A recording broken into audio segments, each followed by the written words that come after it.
In this video, we'll show a quick installation overview for the RVsecure PlatinumX Genesis on a caravan. Before you start, read the installation instructions and make sure you understand the wiring for your vehicle. Plan where the panel, sensors and wiring will go before drilling or connecting anything. Choose a panel location that is protected, accessible, and easy to read. Drill an appropriate-sized hole and run 3 cables to connect to the main loom underneath the van.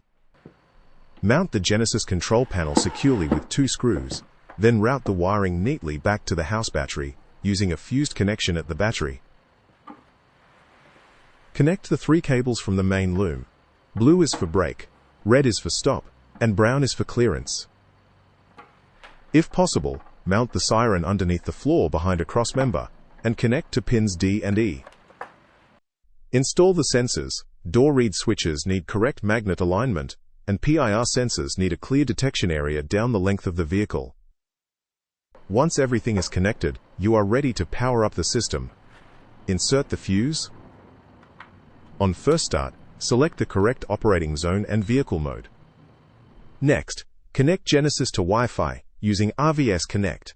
This allows the system to send alarm notifications and GPS location information. Finally, test the system. Arm and disarm the alarm, trigger each sensor, check the zone shown on the screen, and that the siren is working and the lights flashing. And that's it. Your PlatinumX Genesis is installed, tested, and ready to protect your RV.